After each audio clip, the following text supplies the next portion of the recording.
नमस्कार साथियों, आपका हार्दिक स्वागत है हमारे YouTube चैनल LaviOfficial.com पर।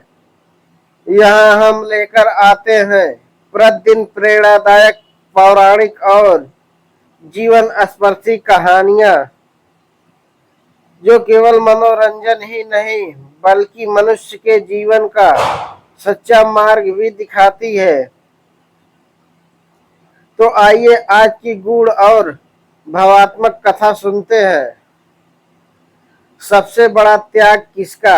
एक ऐसी कहानी जो त्याग, प्रेम और धर्म की मर्यादा का अनमोल संदेश देती है। बहुत समय पहले मदनपुर नाम का एक नगर था। वहां बीरवर नाम का राजा राज करता था। उसके राज में एक अत्यंत धनवान व्यापारी रहता था,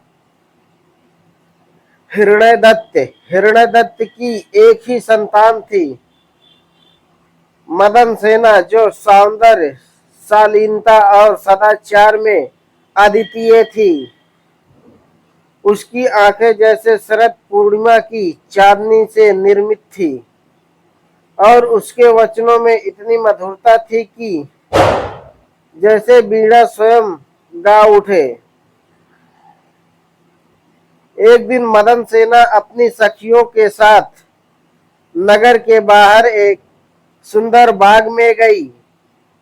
वहां उसी समय सोमदत्त सेठ का पुत्र धर्मदत्त भी अपने मित्र के साथ घूमने आया हुआ था।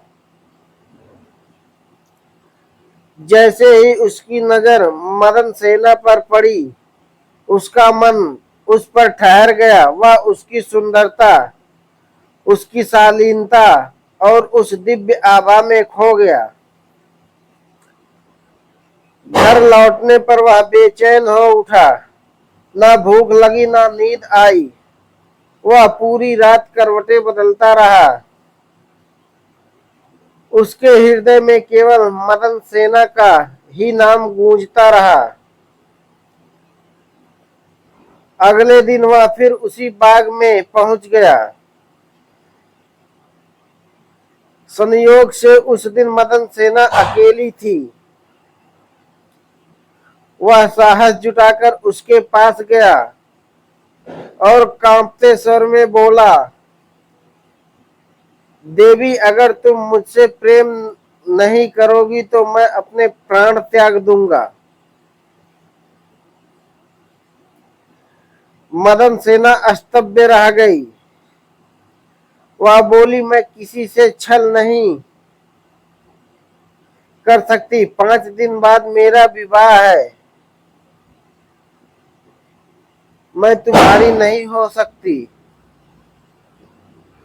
धर्मदत्त ने कहा, फिर मैं जीवित नहीं रह सकता। मदन सेना विचलित हो उठी। उसका हृदय करुणा से भर गया। वह बोली, मैं तुम्हें वचन देती हूँ, मेरे विवाह के बाद पति के पास जाने से पहले मैं तुमसे अवश्य मिलूंगी।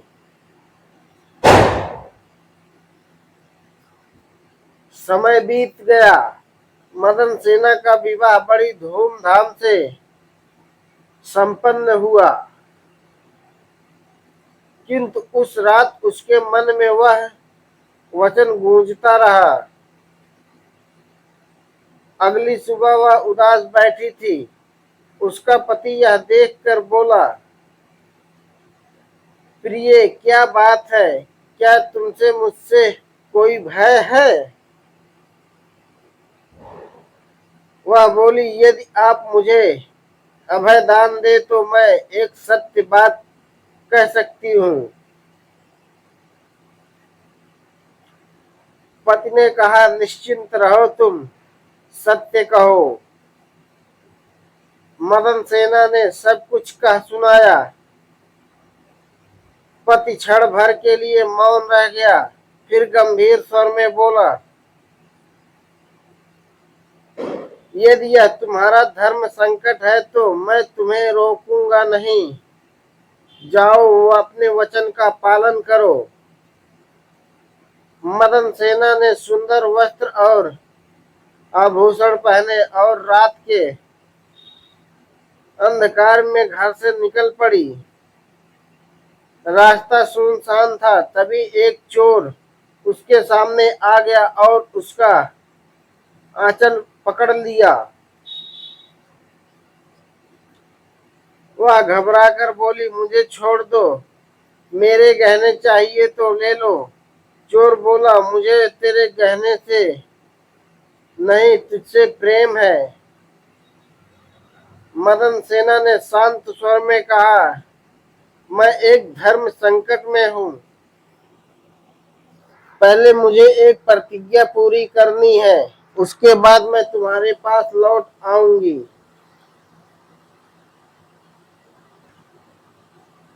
चोर ने उसकी आंखों में सत्यता देखी और बिना कुछ कहे उसे जाने दिया। वह धर्मदत्त के घर पहुंची। धर्मदत्त ने उसे देखकर कहा, क्या सचमुच तुम आ गई? उसने सारा हाल कह सुनाया। धर्मदत्त की आंखों में आंसू आ गए। उसने कहा, तुम सत्य और धर्म की मूर्ति हो। मैं तुम्हारे पति के पवित्र प्रेम में विघ्न नहीं डाल सकता।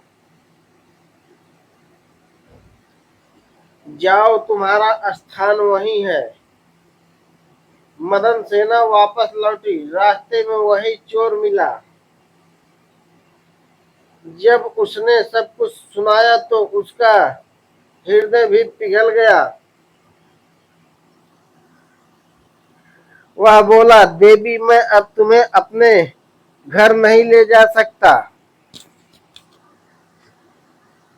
जो तुम्हारे जैसे धर्मनिष्ठ कोमल हृदय वाली स्त्री है, उसका अपमान करने का साहस मुझ में नहीं। उसने मदन सेना को सम्मान पूर्वक उसके घर पहुंचा दिया। जब मदन सेना वापस लौटी तो उसके पति ने सब कुछ सुना। उसकी आंखों में गर्व और प्रसन्नता झलकने लगी। वह बोला, तुम्हारी पवित्रता पर मुझे गर्व है। और दोनों धर्म पूर्वक सुखी जीवन बिताने लगे। इतना कहकर बेताल बोला, हे राजन, बताओ, पति धर्मदत्त और चोर, इन तीनों में सबसे बड़ा त्याग किसका?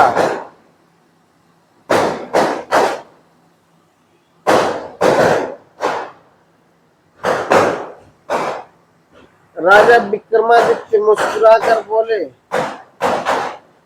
चोर का, क्योंकि पति ने अपनी स्त्री को इसलिए जाने दिया कि धर्म का पालन हो। धर्मदत्त ने इसलिए त्याग किया कि उसके मन में भय और विवेक दोनों थे। परंतु चोर का त्याग सबसे बड़ा था, क्योंकि उसका कोई भय नहीं था, न समाज की दृष्टि से वह डरता था। फिर भी उसने एक स्त्री के सम्मान के लिए उसे छोड़ दिया। यह सच्चे त्याग की पराकाष्ठा है। इतना सुनकर बेताल हंस पड़ा और फिर पल भर में गायब हो गया। राजा विक्रमादित्य फिर मसान की ओर बढ़े, अगले प्रश्न की तैयारी में। सच्चा त्याग वही है जिसमें स्वार्थ नहीं, केवल दूसरों की भलाई का भाव हो। त्याग प्रेम से बड़ा होता है और सम्मान सबसे बड़ा धर्म होता है। धन्यवाद मित्रों। यह कहानी कैसी लगी कमेंट बॉक्स में जरूर बताएं। फिर मिलते हैं अगली कहानी के साथ, जहां हम प्रतिदिन लेकर आते हैं एक से बड़ी एक कहानियां।